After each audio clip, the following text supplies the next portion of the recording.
Paramashivoham Om Nithyananda Paramashivoham Om Nithyananda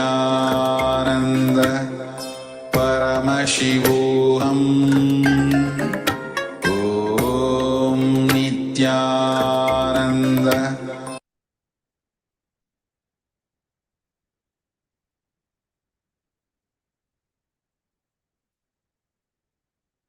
Yes. Now, all of you, please post whatever your third eye revealed in the chat.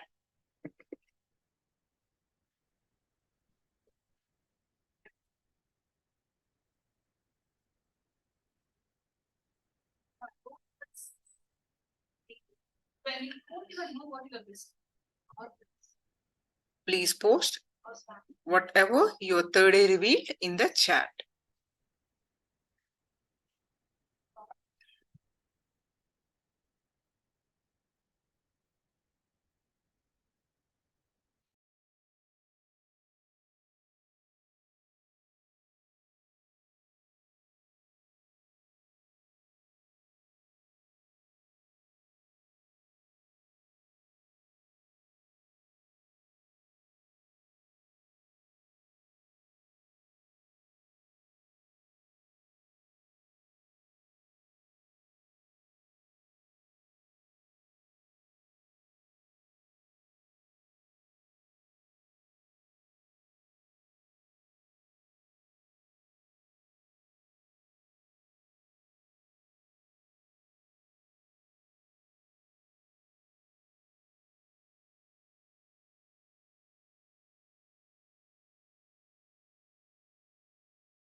I was just reading your responses. Sorry. Alvaro. My third eye revealed a big and bright sun. Wonderful manifestation.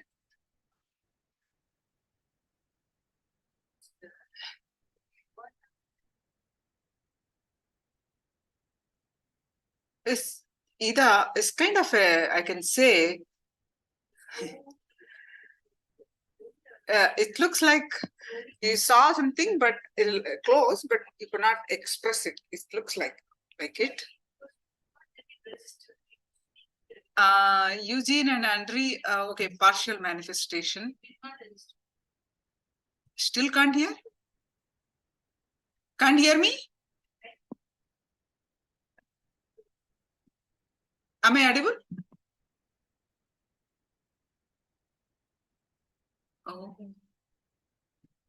Can you hear me? Echo. One moment.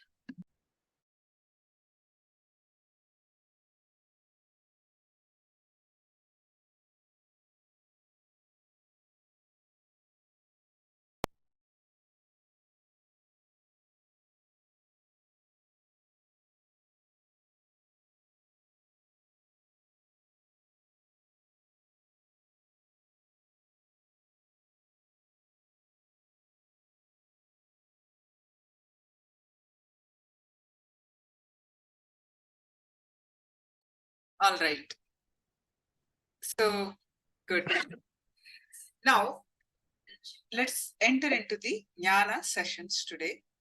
Yesterday we started learning the 7 chakras based on understanding based on 4 tattvas. We already learned one round. Now this time we are learning much deeper way, not only cleansing, how to maintain that by following the 4 tattvas. Which tattva, that means which principle of the out of 4 tattvas of integrity, authenticity, responsibility, and enriching. Out of these 4, which tattva we follow to keep the chakra open all the time? This is what we are learning. Yesterday we learned the introduction of the 7 chakras based on 4 tattvas, and we learned the first 3 chakras, the root center, second spleen center, and the navel center. And today we are going to learn the rest of the chakras, starting from the heart center, Anahata chakra. If you have any questions before I start, please do let me know.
Now we are starting with the Anahata Chakra, which is heart center.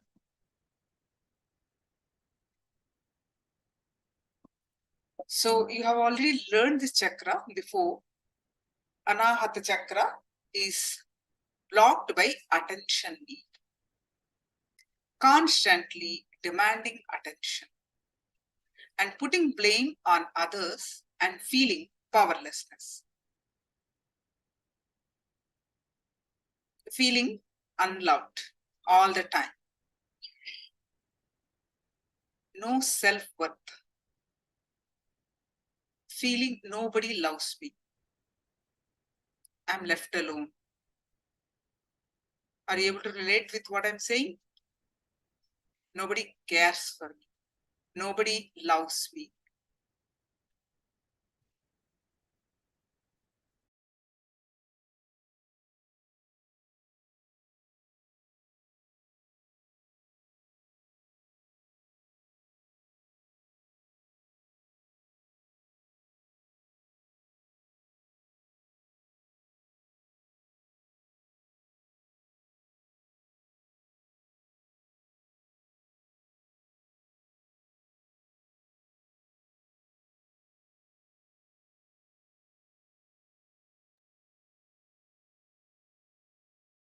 Yes, you're able to relate with this. So, feeling unloved. Many of us feel at one point, not only teenagers, my mom loves my brother more. My father cares for my sibling, not me. They got the property share more. I get less. My parents love me less. I am the eldest one my elder brother got more attention, or my youngest one got more attention. I didn't get that. Like this, so many, not just the teenage. When we are a teenage, practically everyone goes through at one point of the time or the other. But even as a small, young, when we are so young too, when we are older, we care, our spouses don't care for us. We feel that. Our relatives don't care for us, our boss don't care for us. You name it, we feel so much uncared for. We feel so unloved. What happens with these feelings is our heart center gets blocked. Attention need is the serious issue. It is the chakra which gets blocked, constantly demanding attention and putting blame on others and feeling powerlessness, feeling so sad about it. We know people, and you guys don't know, Indian movies show so many love stories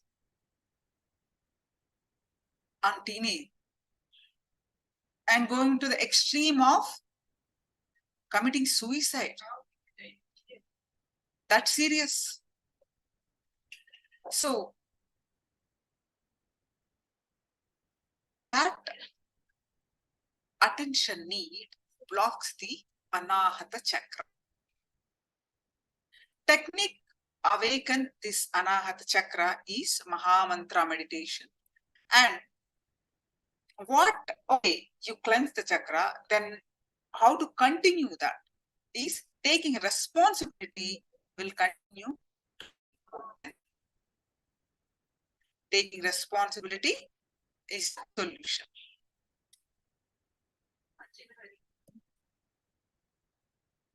So what do I mean by attention need? Just a moment, let me fix this. Sorry for this. So can you guys analyze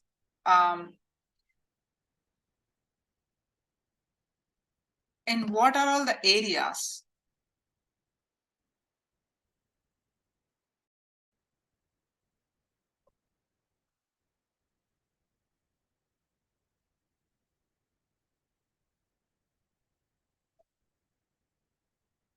On a day-to-day basis, you guys seek attention.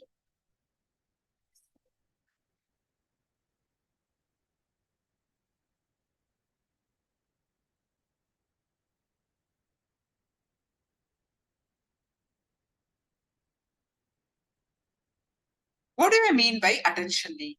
Whatever we do, whatever we think,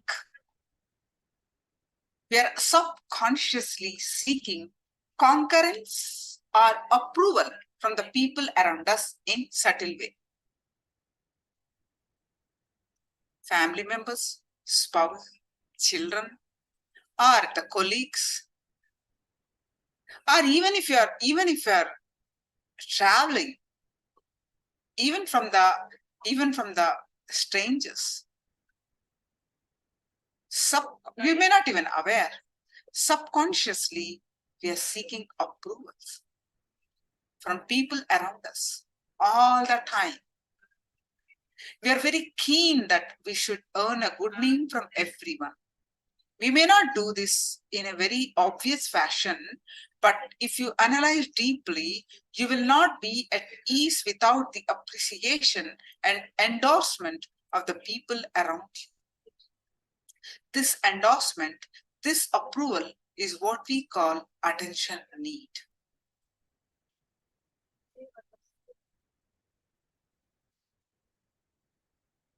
%80 of our problems is due to this asking for attention or approval. If you just sit and write down in a day, how many things you do to get a good name, to maintain your reputation in family and society, you'll see. You will find that all the 24 hours, all your lifetime, you are involved in getting approval from others. All your life, you are on a signature campaign, getting approval signatures from family and society. It is like as if in a big register, you make a column. Good father. For everything that you do for your children, you expect their signature of approval under that column. Then you go to your wife, to your boss, to your friends. You prepare columns with some suitable headings like good husband, good employee, good friend, etc. and wait for them to sign under it. Of course, all these people also come to you for your signature. You too need to sign on their registers under the column applicable to you.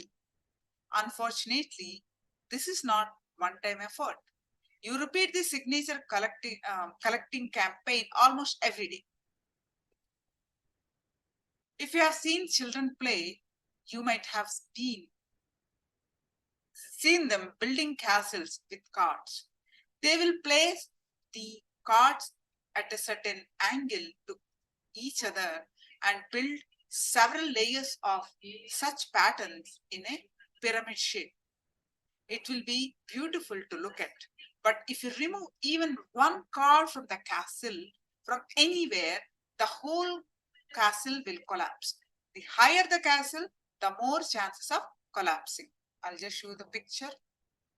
Just like this. Where is the picture? Let me get the picture for you. Are you able to relate with what I'm saying? Yes. Just like this, we build our own image like a castle out of people's opinion about us. We collect certificates or signatures from our father, mother, boyfriend, girlfriend, teacher, friends, and whatnot, and arrange all these certificates and build a castle to form our self-image. The image will look beautiful and we'll feel happy.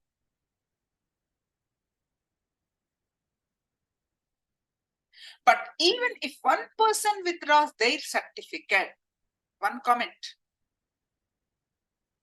that's it. What happens? the castle collapses. You start feeling miserable about yourself. You feel depressed. You feel that the whole world has come to an end.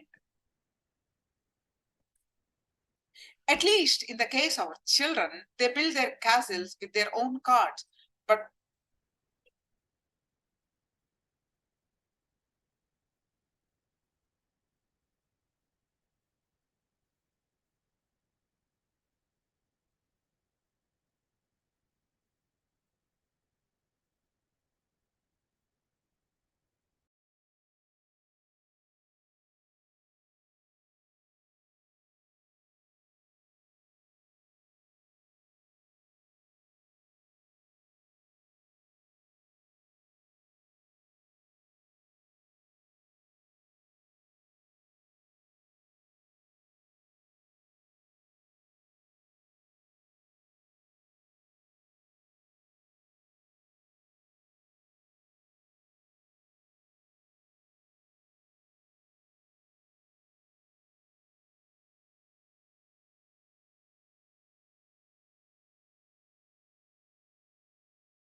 so what do? We start working hard in maintaining the castle, in guarding it well. We start behaving in such a way that people don't remove their certificates. We start doing things to get their continuous approval because their approval has become our very survival. Why do we bother so much about others' opinion about us? Why can't we judge ourselves by our own strength and continue to do our work? Why are we deriving strength from others? All this is because of two things. One, we don't know anything about ourselves.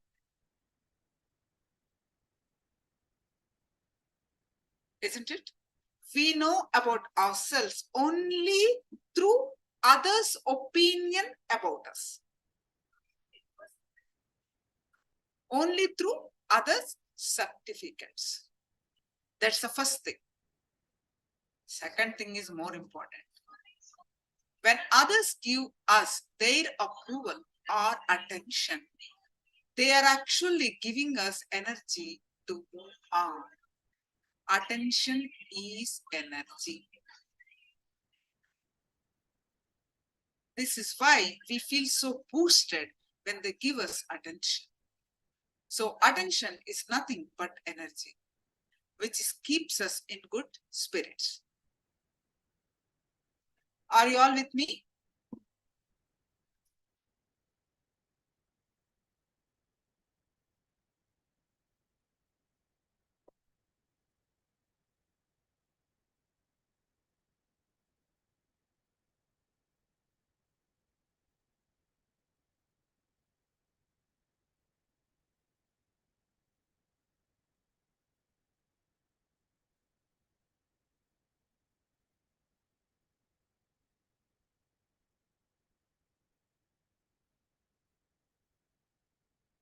So it is a subtle form of energizing ourselves, and we are not even aware of this. When we need something, that something is not love, it is attention. You don't need love, you need love. You are love yourself. So when you say that you need love, when you say that you need to be loved, you are really in need of attention, not love.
So the problem is that you do not know how to stand on your own. You want to use the attention given by others to stand up. Unfortunately, the attention that we give it to one another, the energy flow of the heart, energy current of our so-called love is completely based on hypocrisy, and therefore it can never actually give you any fulfillment. Instead of giving you energy, it can only give you more and more restlessness and tiredness.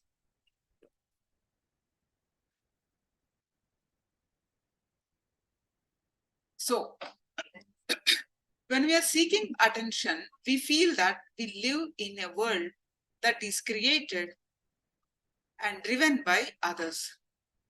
In this world, the external actions are beyond our control,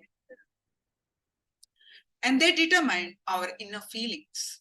So, constantly, we are trying to get the external world to give us certificates and attention. One moment, please.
When we are seeking attention, we feel that we live in a world that is created and driven by others. In this world, the external actions are beyond our control, and they determine our inner feelings. So, constantly, we are trying to get the external world to give us certificates or attention. Our inadequate inner image makes us want this attention from others. Because we don't know who we are, low self-esteem, low inner image, we try to seek attention from external world. So what is the solution for this? Is responsibility. Attitude of responsibility, following the principle of the responsibility. What is responsibility? Living and responding to life from the truth and understanding that you are the source of, and therefore you are responsible for all happening in and around you.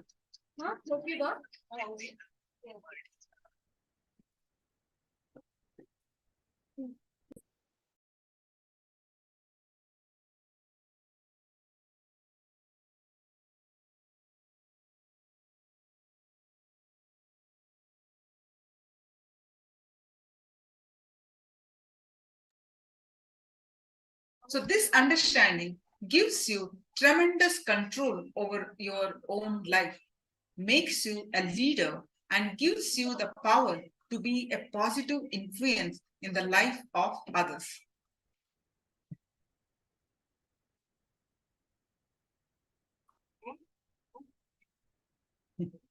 Somebody, nobody, anybody, everybody. A story. Here is a small story which we all know. Once upon a time, there were the four people named everybody, somebody, anybody, and nobody. Once there was an important job to be done, but who was to do it? Everybody who was there, somebody would do it.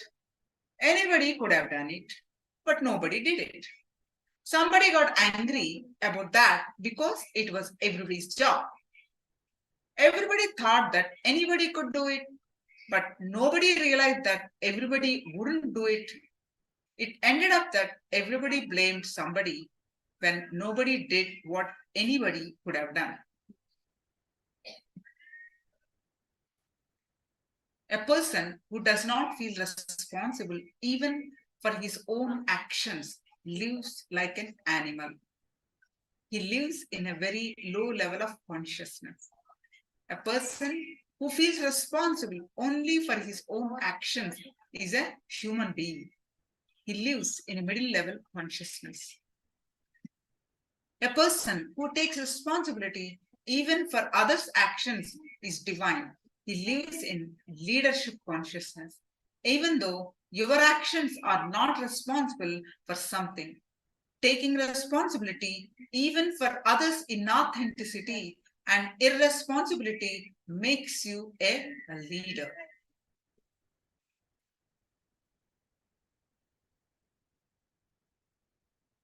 When we hear about taking responsibility for everything, the biggest question we have in our mind is, oh, how can I be responsible for everything happening around me? I understand that I can be held responsible for what is happening inside me. How can I be held responsible for what is happening outside me? For example, if accident happened in my life, how can I be responsible? Everybody asks this question. Listen, there is an important difference between being the cause of something and being responsible for it. Sometimes you may not be even reason for a certain happening, but if it is affecting your life, you are responsible for that happening. For example, you may not be the cause of political corruption in your country, but as a citizen of the country, you are responsible for it. You need to know that unless you take responsibility, you are neither going to improve the situation nor you are going to expand your inner space. You always believe that you are suffocated by your smallness.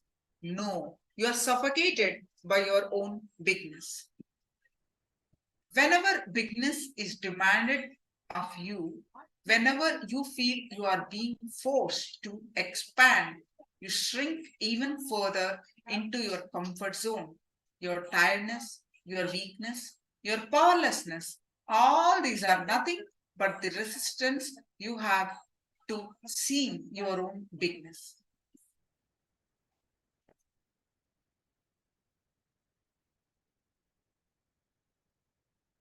That's why when someone tells you that you are weak, poor, and sinner, it's so easy to accept it. But if someone tells you that you are divine, you are powerful, you are complete, and your whole identity starts trembling with fear. But if life always demands your expansion, because expansion is the natural law of life.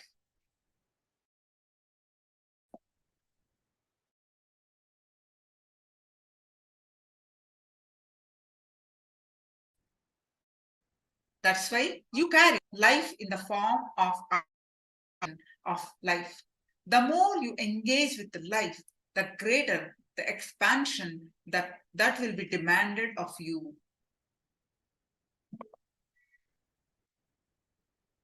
Whenever you are feeling weak, tired, and powerless, the first thing you should do is this.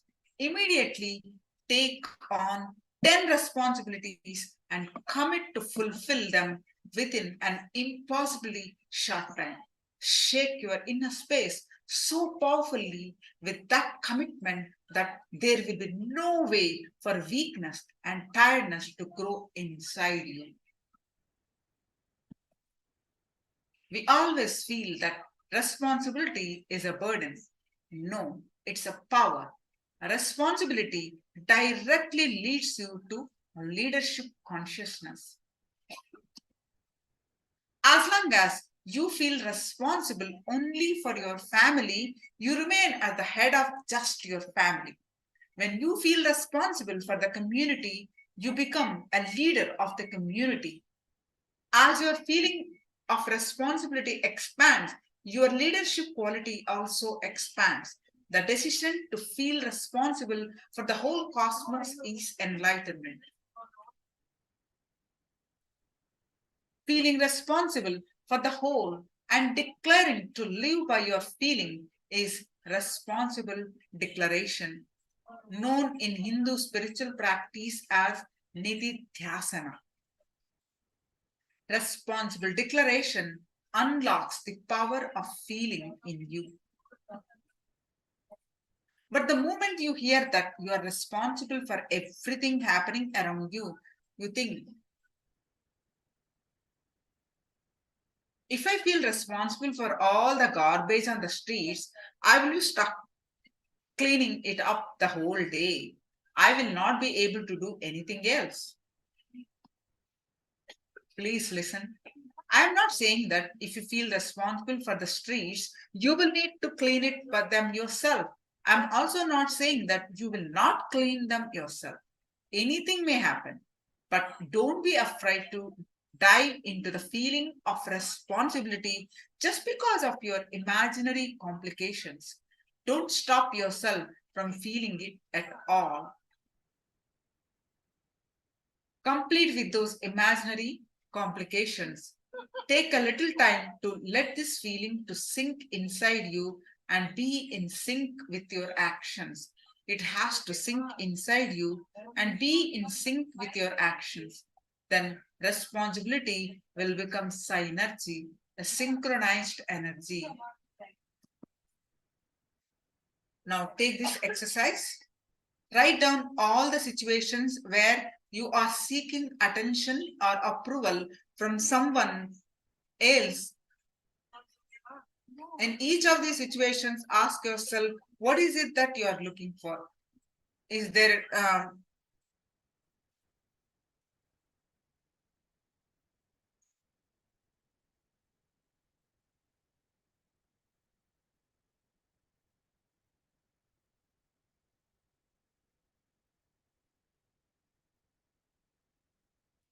in each of these situations,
sorry about the technical glitch.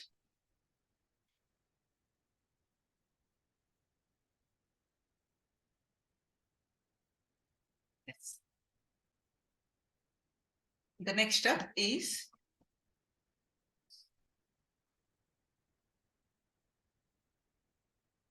sorry. You need to do this exercise. Please sincerely do this. Ask yourself when and how you acquired this negative image. Take responsibility for this image